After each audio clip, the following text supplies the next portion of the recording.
ओम नमो भगवते वासुदेवाय नमः। आज बृहस्पतिवार के दिन सुनिए बृहस्पतिवार संपूर्ण व्रत कथा। बृहस्पतिवार यानी गुरुवार बृहस्पति देव को समर्पित है। इस दिन केले के वृक्ष का और बृहस्पति देव की पूजन चने की दाल, मुनक्के और गुड़ के साथ की जाती है। भक्तजन इस दिन उपवास रखकर पूरी श्रद्धा और भक्ति के साथ बृहस्पतिवार का कथा पढ़ते हैं या सुनते हैं। जो लोग इस व्रत को नहीं रख पाते उन्हें भी इस व्रत कथा को पढ़नी या सुननी चाहिए। जो इस कथा को पढ़ता या सुनता है उसे सभी प्रकार के कष्टों से मुक्ति मिल जाती है और उससे धन और जन की प्राप्ति होती है। आज आप सुनेंगे बृहस्पति देव की संपूर्ण कथा। उससे पहले कमेंट में लिखें जय बृहस्पति देव। पौराणिक कथा के अनुसार प्राचीन समय की बात है। भारतवर्ष में एक राजा राज्य करता था। वो बड़ा ही प्रतापी और दानी था। वह नित्य प्रति मंदिर में भगवत दर्शन करने के लिए जाता और ब्राह्मणों और गुरु की सेवा किया करता। उसके द्वार से कोई भी याचक निराश होकर नहीं लौटता। वह प्रत्येक गुरुवार को व्रत रखता एवं पूजन करता, गरीबों की सहायता करता। परंतु यह सब बातें उसकी रानी को बिल्कुल अच्छी नहीं लगती थी। वह न तो व्रत करती और न ही किसी को एक भी पैसा दान में देती थी। वह राजा से भी ऐसा करने को मना किया करती थी। एक समय की बात है, राजा शिकार खेलने के लिए वन को चले गए। घर पर रानी और दासी थी।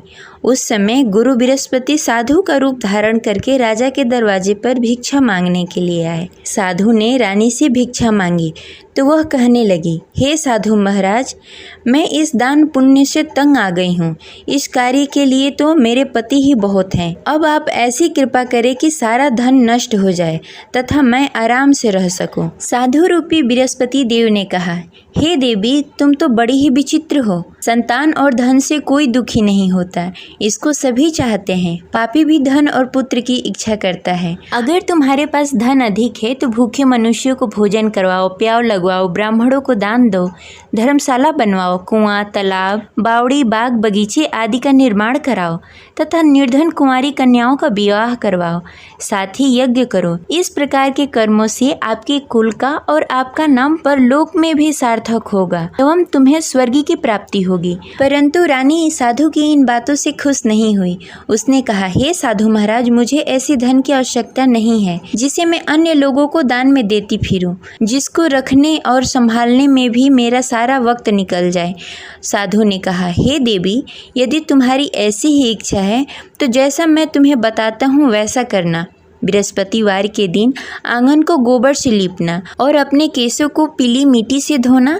केशों को धोते समय स्नान करना। राजा से कहना कि वो हजामत कराए। भोजन में मांस मदिरा खाना। कपड़े धोबी को धोने के लिए देना। इस प्रकार 7 बृहस्पतिवार को करने से तुम्हारा सारा धन नष्ट हो जाएगा। यह कहकर साधु महाराज रूपी बृहस्पति देव अंतर्ध्यान हो गए। रानी ने साधु के कहने के अनुसार 7 बृहस्पतिवार तक वैसा ही करने का विचार किया। साधु के बताए हुए कार्य करते हुए केवल 3 ही बृहस्पतिवार बीते कि उसकी सारी संपत्ति नष्ट हो गई। भोजन के लिए भी 2 समय परिवार तरसने लगा तथा सांसारिक भोगों से दुखी रहने लगा। तब राजा रानी से कहने लगा कि हे रानी, तुम यहाँ पर रहो, मैं दूसरे देश जा रहा हूँ। क्योंकि यहाँ पर मुझे सभी मनुष्य जानते हैं, इसलिए मैं यहाँ कोई कार्य नहीं कर सकता। मैं अब परदेश जा रहा हूँ, वहाँ कोई काम धंधा करूँगा, शायद हमारे भाग्य बदल जाए। ऐसा कहकर राजा परदेश को चला गया। वो वहाँ जंगल से लकड़ियाँ काट कर लाता और शहर में बेचता। इस तरह जीवन व्यतीत करने लगा। इधर राजा के बिना रानी और दासी दुखी रहने लगी। किसी दिन भोजन मिलता और किसी दिन जल पीकर ही रहना पड़ता। एक दिन रानी और दासी को भोजन किए बिना 7 दिन व्यतीत हो गए। तो रानी ने अपनी दासी से कहा, हे दासी, यहाँ पास के नगर में मेरी बहन रहती है। वह बड़ी ही धनवान है। तुम उसके पास जाओ और वहाँ से 5 सेर बेजल मांग के लाओ, जिससे कुछ समय के लिए गुजारा हो जाएगा। दासी रानी की बहन के पास गई। रानी की बहन उस समय पूजा कर रही थी। बृहस्पतिवार का दिन था। दासी ने रानी की बहन से कहा, हे रानी, मुझे आपकी बहन ने भेजा है, मुझे 5 सेर बेजल दे दो।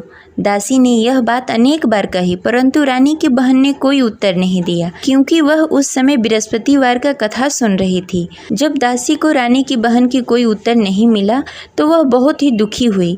उसे क्रोध भी आया वह लौटकर रानी से बोली, हे रानी, आपकी बहन बहुत ही घमंडी है। वह छोटे लोगों से बात नहीं करती। मैंने उससे कहा, उसने कोई उत्तर नहीं दिया। मैं वापस चली आई। रानी बोली, हे दासी, उसमें उसकी कोई गलती नहीं है। जब बुरे दिन आते हैं तब कोई ऐसा सहारा नहीं देता। अच्छे बुरे का पता विपत्ति में ही लगता है। जो ईश्वर की इच्छा होगी वही होगा। यह सब हमारे भाग्य का दोष है। उधर रानी की बहन ने सोचा कि मेरी बहन की दासी आई हुई थी, परंतु मैं उससे नहीं बोली, इससे वह बहुत दुखी हुई होगी। अतः कथा सुन बृहस्पति भगवान का पूजन समाप्त करके अपनी बहन के घर गई और कहने लगी, हे बहन, मैं बृहस्पतिवार का व्रत कर रही थी। तुम्हारी दासी हमारे घर आई थी, परंतु जब तक हम कथा सुनते हैं तब तक हम लोग न उठते हैं न किसी से बातें करते हैं, इसलिए मैं नहीं बोली। कहो दासी क्यों गई थी? रानी बोली, बहन, हमारे घर अनाज नहीं था। वैसे तुमसे कोई बात छिपी नहीं है, इस कारण मैंने दासी को तुम्हारे पास 5 सर बेजल के लिए भेजा था। रानी की बहन बोली, बहन देखो, बृहस्पति भगवान सबकी मनोकामनाएं पूर्ण करते हैं। देखो, शायद तुम्हारे घर में कहीं अनाज रखा हो। यह सुनकर दासी घर के अंदर गई। वहाँ से उसे एक घड़ा बेजल का भरा हुआ मिल गया। उसे बड़ी हैरानी हुई क्योंकि उसके एक एक बर्तन देख लिया था। उसने बाहर आकर रानी को बताया। दासी अपने रानी से कहने लगी, हे रानी, देखो, वैसे हमको जब अन्न नहीं मिलता तो हम रोज ही व्रत करते। अगर इनसे इस व्रत की विधि और कथा पूछ ली जाए तो हम भी इस व्रत को किया करेंगे। दासी के कहने पर रानी ने अपनी बहन से बृहस्पतिवार के व्रत के बारे में पूछा। उसकी बहन ने बताया, हे रानी बहन, बृहस्पतिवार को सूर्योदय से पूर्व उठकर स्नान आदि से निवृत्त होकर बृहस्पतिवार का व्रत करना चाहिए, लेकिन उस दिन सिर नहीं धोना चाहिए। बृहस्पतिवार के व्रत में चने की दाल और मुनक्के से विष्णु भगवान और केले के वृक्ष की जड़ की पूजन करनी चाहिए तथा दीपक जलाएं। उस दिन एक ही समय भोजन करें। भोजन पीले खाद्य पदार्थ का करें तथा कथा सुनें। इस प्रकार करने से गुरु भगवान प्रसन्न होते हैं और अन्न पुत्र धन देते हैं। इस प्रकार व्रत और पूजन की विधि बताकर रानी की बहन अपने घर को लौट गई। रानी और दासी दोनों ने ही निश्चय किया कि वे बृहस्पति भगवान का पूजन जरूर करेंगी। 7 दिन बाद जब बृहस्पतिवार आया तो दोनों ने व्रत रखा। घुड़सार में जाकर चना और गुड़ बीन लाई तथा उसकी दाल से केले की जड़ में विष्णु भगवान का पूजन किया। अब भोजन कहाँ से आए?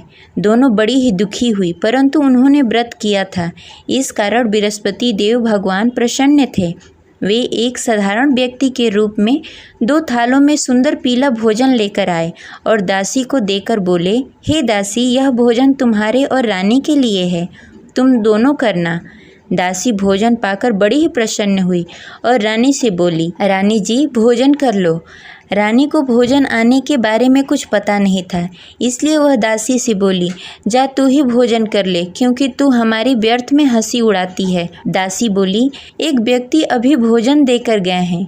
रानी कहने लगी, वह भोजन तेरे लिए दे गए होंगे, तू ही भोजन कर ले। दासी ने कहा, वह व्यक्ति हम दोनों के लिए भोजन की थाली लेकर आए हैं, इसलिए मैं और आप दोनों ही साथ भोजन करेंगी। फिर दोनों ने गुरु भगवान का नमस्कार किया और भोजन प्रारंभ किया। उसके बाद से वे प्रत्येक बृहस्पतिवार को गुरु भगवान का व्रत और पूजन करने लगी।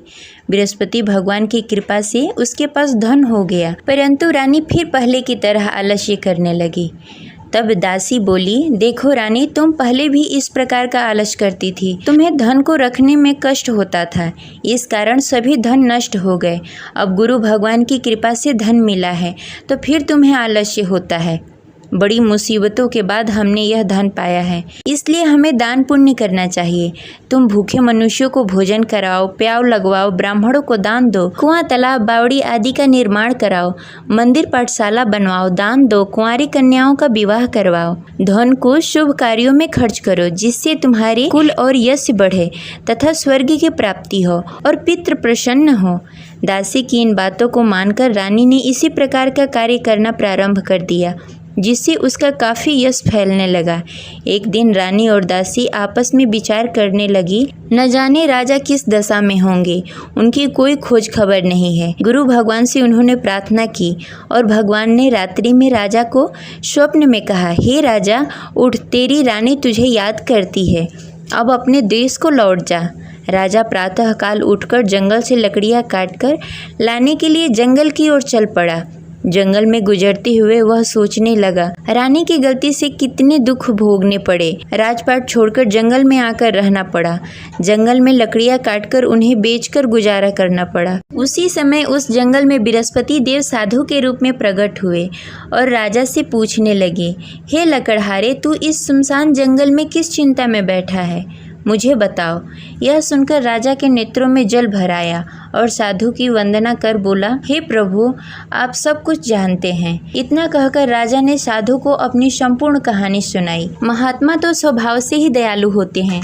वे राजा से बोले, हे राजा, तुम्हारी रानी ने बृहस्पति देव के प्रति अपराध किया था, जिसके कारण तुम्हारी यह दशा हुई। अब तुम किसी प्रकार की चिंता मत करो, भगवान तुम्हें पहले से भी अधिक धन देंगे। देखो, तुम्हारी पत्नी ने बृहस्पतिवार का व्रत करना प्रारंभ कर दिया है। अब तुम भी बृहस्पतिवार के दिन व्रत रखो। चने की दाल और गुड़ जल के लोटे में डालकर केले के पत्ते में विष्णु भगवान का पूजन करो। फिर कथा कहो या सुनो, भगवान तुम्हारी सब मनोकामनाएं पूर्ण करेंगे। साधु को प्रसन्न देखकर राजा बोला, हे प्रभु, मुझे लकड़ी बेचकर इतना पैसा भी नहीं बचता जिससे भोजन करने के उपरांत कुछ बचा सकूं। मैंने रात्रि में अपनी रानी को व्याकुल देखा। मेरे पास कोई साधन नहीं जिससे समाचार जान सकूं। फिर मैं बृहस्पतिवार की कौन सी कहानी कहूँ या सुनूं, मुझको तो कुछ भी मालूम नहीं है। साधु ने कहा, हे राजा, तुम किसी बात की चिंता मत करो। बृहस्पतिवार के दिन तुम रोजाना की तरह लकड़ियां लेकर शहर जाओ। तुम्हें रोज से दुगना धन प्राप्त होगा, जिससे तुम भली भांति भोजन कर लोगे तथा बृहस्पति देव की पूजा सामग्री भी लेकर आओगे। बृहस्पति देव की कथा इस प्रकार है। प्राचीन काल में एक बहुत ही निर्धन ब्राह्मण था। उसके घर में कोई संतान नहीं थी। वह नित्य प्रति पूजा पाठ करता, परंतु उसकी स्त्री बहुत ही मलिनता के साथ रहती। वह न स्नान करती, न ही किसी देवता का पूजन करती। प्रातःकाल उठते ही सर्वप्रथम भोजन करती, बाद में कोई अन्य कार्य करती। ब्राह्मण देवता बहुत ही दुखी रहते थे। पत्नी को बहुत समझाते, किंतु उसका कोई परिणाम नहीं निकलता। भगवान की अनुकंपा से एक समय ब्राह्मण की पत्नी गर्भवती हुई और 10वें महीने एक सुंदर कन्या को जन्म दिया। निर्धन ब्राह्मण कन्या के जन्म से बहुत दुखी हुआ। धीरे धीरे ब्राह्मण की कन्या बड़ी होने लगी। बचपन से ही उस कन्या की रुचि भगवान विष्णु की पूजा में थी। वह प्रातः उठती, स्नान ध्यान करती, उसके बाद भगवान विष्णु की पूजा करती और मंदिर में जाती। बृहस्पतिवार को व्रत करके विधि विधान पूर्वक पूजा पाठ करती। पूजा पाठ के बाद वह पढ़ने के लिए पाठशाला जाती। घर से चलते समय वह मुट्ठी भर जौ साथ में लेकर जाती और पाठशाला के रास्ते में थोड़ी थोड़ी जौ गिराते जाती। जब पाठशाला से लौटकर आती, जौ के दाने सोने में बदल जाते। लड़की सभी सोने के दाने बीन लाती। एक दिन जब वह सोने के दानों को साफ कर रही थी, तो उसकी माँ ने कहा, बेटी, सोने के दाने साफ करने के लिए सोने का सूप भी होना चाहिए। अगले दिन बृहस्पतिवार था। उसने भगवान बृहस्पति देव की पूजा करते हुए प्रार्थना की, हे भगवान, यदि मैंने आपका व्रत विधि विधान से किया हो तो मुझे सोने का सूप दे दो। भगवान बृहस्पति देव ने उसकी मनोकामना पूरी करने का वचन दिया। पाठशाला से लौटते समय उसने रास्ते में सोने का सूप पड़ा हुआ मिला। घर लौटकर सोने का सूप अपनी माँ को दिखाकर वह सोने के दाने साफ करने लगी। उसी समय नगर का राजकुमार उसके घर के पास से गुजर रहा था। उस सुंदर लड़की को सोने के सूप में जौ साफ करते देख राजकुमार उस पर मोहित हो गया। राजकुमार ने अपने पिता से उस लड़की से विवाह करने की इच्छा प्रकट की। तो राजा ने ब्राह्मण को महल में बुलाकर राजकुमार से उसकी लड़की के विवाह की बात कही। ब्राह्मण तैयार हो गया। धूमधाम से उस लड़की का विवाह राजकुमार से हो गया। दुल्हन बनकर ब्राह्मण की लड़की महल में चली गई। लड़की के चले जाने से ब्राह्मण फिर से निर्धन हो गया। उसे कई कई दिनों तक बिना भोजन के रहना पड़ा। बहुत दुखी होकर ब्राह्मण एक दिन अपनी लड़की के पास गया। अपने पिता से निर्धनता का समाचार सुनकर उसे बहुत सारा धन देकर पिता को विदा किया। उस धन से ब्राह्मण का कुछ दिनों तक आराम से गुजारा हुआ, लेकिन जल्द ही फिर भूखों मरने की हालत हो गई। ब्राह्मण अपनी लड़की से धन लेने के लिए फिर महल में पहुंचा। लड़की ने पिता की बुरी हालत देखकर कहा, पिताजी, आखिर आप कब तक मुझसे धन लेकर जीवन व्यतीत करेंगे? आप कोई ऐसा उपाय क्यों नहीं करते जिससे आपका घर धन धान से भर जाए? ब्राह्मण ने कहा, मैंने तेरी माँ को बहुत समझाने की कोशिश की, पर उसकी समझ में कुछ नहीं आता। उसकी फुहड़ता नष्ट हो तब तो घर की निर्धनता दूर हो। तब कुछ सोचकर लड़की ने पिता से कहा, पिताजी, आप कुछ दिनों के लिए माँ को मेरे पास छोड़ जाओ। तब कुछ सोचकर ब्राह्मण ने पत्नी को लड़की के पास महल में छोड़ दिया। लड़की ने अपनी माँ से कहा, माँ, तुम कल प्रातः उठकर स्नान आदि करके भगवान विष्णु की पूजा करना। पूजा करने से तुम्हारी निर्धनता अवश्य दूर हो जाएगी। लेकिन उसकी माँ ने उसकी कोई बात नहीं मानी। तब क्रोधित होकर लड़की ने अपनी माँ को एक कक्ष में बंद कर दिया। सूर्योदय के समय माँ को उठाकर जबरदस्ती उसे स्नान आदि करवाया। फिर मंदिर में ले जाकर भगवान बृहस्पति देव की पूजा करवाई। कुछ दिनों तक ऐसा करने से माँ की बुद्धि में कुछ परिवर्तन हुआ और वह स्वयं बृहस्पतिवार का व्रत रखने लगी। उसके व्रत करने से ब्राह्मण के घर की निर्धनता दूर हो गई और भगवान विष्णु की अनुकंपा हुई और दोनों पति पत्नी धन संपत्ति पाकर आनंद पूर्वक जीवन व्यतीत करते हुए विष्णु धाम को चले गए। लकड़हारा बने राजा ने उस साधु से भगवान विष्णु देव की यह कथा सुनकर बृहस्पतिवार का व्रत करना शुरू कर दिया और भगवान विष्णु की पूजा करने लगा। उस दिन से उसके सभी क्लेश दूर हो गए। लेकिन अगले बृहस्पतिवार को कामकाज में अधिक व्यस्त होने के कारण उसने भगवान बृहस्पति देव का व्रत नहीं किया। भगवान बृहस्पति देव लकड़हारे से क्रोधित हो गए और उसे भूल की सजा दी। उस दिन नगर के राजा ने नगर में घोषणा करके सबको सूचित किया कि प्रत्येक नागरिक मेरे महल में भोजन करने आए। जो नहीं आएगा उसे अपराधी मानकर भारी दंड दिया जाएगा। लकड़हारा बने राजा ने उस नगर के राजा की घोषणा तो सुनी, लेकिन जंगल से लकड़ी काटकर लाने और उसे बेचने में देरी हो जाने के कारण वह समय पर महल में भोजन करने नहीं पहुंच सका। अतः राजा के सैनिक लकड़हारे को पकड़कर महल में ले गए। राजा ने उसे महल के एक कक्ष में बैठाकर भोजन कराया। उस कक्ष में एक खुट्टी पर रानी का सोने का हार लटका हुआ था। लकड़हारा अकेला उस कक्ष में भोजन कर रहा था। तभी उसने एक आश्चर्यजनक घटना देखी। देखते ही देखते वह खुटी हार को निगल गई। थोड़ी देर बाद जब राजा ने हार को गायब देखा तो लकड़हारे को कारावास में डाल दिया। लकड़हारा मन ही मन अपने भाग्य को कोसने लगा। तभी उसे जंगल में मिले साधु का स्मरण हुआ। थोड़ी देर में भगवान बृहस्पति देव सन्यासी के रूप में उसके सामने प्रकट हुए और कहा, हे लकड़हारे, तूने भगवान बृहस्पति देव की पूजा नहीं की, इसी कारण तुम्हें कष्ट हो रहा है। लेकिन अब चिंता मत करो, बृहस्पतिवार के दिन कारागार के दरवाजे पर तुम्हें कुछ पैसे पड़े हुए मिलेंगे। उन पैसों से भगवान बृहस्पति देव का व्रत करके उनकी पूजा करोगे तो तुम्हारे सारे दुख दूर हो जाएंगे। फिर बृहस्पतिवार के दिन दरवाजे पर पड़े पैसे राजा को मिले, जिससे उसने चने की दाल, गुड़, मुनक्का मंगाकर भगवान बृहस्पति देव की कथा कही और व्रत किया, जिससे भगवान बृहस्पति देव प्रसन्न होकर उस नगर के राजा को स्वप्न में लकड़हारे को मुक्त करने को कहा। सुबह राजा ने आकर अपने कक्ष में देखा कि खूंटी पर हार टंगा हुआ है। राजा ने लकड़हारे को मुक्त कर दिया, उसे धन और आभूषण देकर विदा किया। लकड़हारा बना राजा उस नगर से चलकर अपने नगर की तरफ चल दिया। जब राजा अपने नगर में पहुंचा तो उसने देखा उस नगर में कुएं, धर्मशाला, बाग बगीचे देखकर बहुत प्रसन्न हुआ। राजा ने किसी से पूछा, ये कुएं, धर्मशाला किसने बनवाए? सबने उसे बताया कि ये सब रानी और दासी ने बनवाए हैं। राजा जब महल में पहुंचे तो रानी ने उनका भव्य स्वागत किया। तब राजा ने निश्चय किया कि सप्ताह में एक बार तो सभी बृहस्पतिवार का व्रत तथा पूजन कर सकते हैं, परंतु मैं प्रतिदिन व्रत किया करूँगा तथा दिन में 3 बार कथा कहूँगा।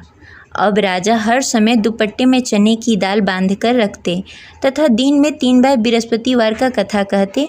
कुछ दिनों के बाद राजा को अपनी बहन की याद आई। एक दिन घोड़े पर सवार होकर राजा अपनी बहन से मिलने के लिए चल दिया। अभी राजा नगर के बाहर ही पहुंचा था कि उसने देखा कि कुछ लोग एक 100 को ले जा रहे हैं। राजा को स्मरण हुआ कि आज उसने किसी को बृहस्पतिवार का व्रत कथा नहीं सुनाया। राजा ने उन लोगों से रोककर कहा, भाइयों, आप 100 ले जाने से पहले मुझसे बृहस्पतिवार का कथा सुन लो। लोगों ने राजा पर क्रोधित होते हुए कहा, तुम पागल तो नहीं हो? लेकिन कुछ बड़े बुजुर्ग लोगों ने कहा, अच्छा भाई, तुम साथ में चलते चलते अपनी कथा भी सुनाते रहो। राजा ने चलते चलते आधी ही कथा सुनाई थी कि 100 हिलने लगा। राजा की पूरी कथा समाप्त होते ही सब उठकर बैठ गया। लोगों ने हैरानी से दांतों तले उंगली दबाई और अगले बृहस्पतिवार को भगवान बृहस्पति देव का व्रत करने व कथा सुनने का निश्चय कर लिया। अब घोड़े पर सवार होकर राजा चलते हुए एक किसान के पास पहुंचा। किसान अपने खेत में हल चला रहा था। राजा ने कहा, अरे भाई, मुझसे बृहस्पतिवार का कथा सुन लो। किसान झुंझलाकर बोला, अरे भाई, देख नहीं रहे, जितनी देर मैं तुम्हारी कथा सुनूंगा उतनी देर में तो पूरी खेत में हल चला लूंगा। राजा निराश होकर चला गया। तभी किसान का बैल लड़खड़ा के गिर गया और किसान के पेट में भी जोरों से दर्द होने लगा। जब उसकी पत्नी वहां आई तब उसने पूछा कि क्या हुआ। किसान ने घुड़सवार की पूरी कहानी सुनाई कि पत्नी दौड़ती हुई राजा के पास पहुंची और हाथ जोड़कर बोली, भैया, मैं तुम्हारी कथा सुनने के लिए तैयार हूँ। राजा ने उसके साथ खेत पर पहुंचकर बृहस्पतिवार की कथा सुनाई। तभी बैल भी उठकर खड़ा हो गया और किसान के पेट का दर्द भी तुरंत ठीक हो गया। राजा वहां से अपने घोड़े पर सवार होकर अपने बहन के घर पहुंचा। तब राजा की वहां बहुत आव भगत हुई। अगले दिन सुबह उठकर राजा ने देखा घर के सभी लोग भोजन कर रहे हैं। किसी भूखे को बृहस्पतिवार का कथा सुनाए बिना राजा कभी भोजन नहीं करता था। उसने बहन से कहा, बहन, क्या घर में कोई ऐसा व्यक्ति है जिसने भोजन नहीं किया हो? उसकी बहन ने बोला, भैया, हमारे घर तो क्या, आपको पूरे नगर में कोई ऐसा व्यक्ति नहीं मिलेगा जिसने सुबह सुबह भोजन नहीं किया हो। तब राजा ने बहन के घर से निकलकर उस नगर में बिना भोजन किए हुए व्यक्ति की तलाश करनी शुरू की। एक गडेरिये के घर में उसका बेटा बीमार होने के कारण भूखा रह गया था। राजा ने उसको जाकर बृहस्पतिवार का कथा सुनाया। कथा सुनते सुनते गडेरिये की बेटे की बीमारी भी ठीक हो गई। सबने राजा की बहुत प्रशंसा की। एक दिन राजा ने अपनी बहन से कहा, बहन, अब हम अपने घर जाना चाहते हैं, तुम भी हमारे साथ चलो, कुछ दिन वहाँ रहकर लौट कर आना। राजा की बहन ने अपनी सास से पूछा तो सास ने ताने देते हुए कहा, बहू, मायके जाना हो तो अकेली जाना, मेरे पोतों को लेकर नहीं जाना। तुम्हारे भाई की कोई संतान नहीं है, कहीं तुम्हारी भाभी मेरे पोतों को भी जादू टोना न कर दे। दूसरे कक्ष में बहन की सास की बातें सुनकर राजा दुखी मन से अकेले ही अपने नगर को लौट गया। रानी ने राजा से कहा, आप तो अपनी बहन को साथ लाने गए थे, फिर बहन को साथ क्यों नहीं लेकर आए? तब राजा ने दुखी होते हुए कहा, रानी, हम निसंतान हैं, इसलिए कोई हमारे घर आना पसंद नहीं करता। रानी ने राजा को समझाते हुए कहा, मैं बृहस्पति देव ने सब कुछ दिया है, अब भगवान बृहस्पति देव हमें संतान भी अवश्य देंगे।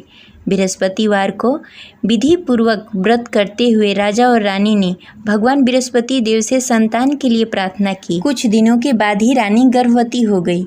10वें महीने रानी ने एक सुंदर बालक को जन्म दिया। राजा रानी जीवन पर्यंत बृहस्पतिवार का व्रत करते रहे। उनके घर में धन धान्य की वर्षा होती रही। इस तरह अनंत पूरक जीवन यापन करते हुए राजा रानी भगवान बृहस्पति देव की अनुकंपा से मोक्ष को प्राप्त हो गए। बृहस्पतिवार को विधि पूर्वक व्रत करके जो स्त्री पुरुष भगवान विष्णु की पूजा करते हैं, उनकी सभी मनोकामनाएं पूर्ण होती है। जय बृहस्पति देव।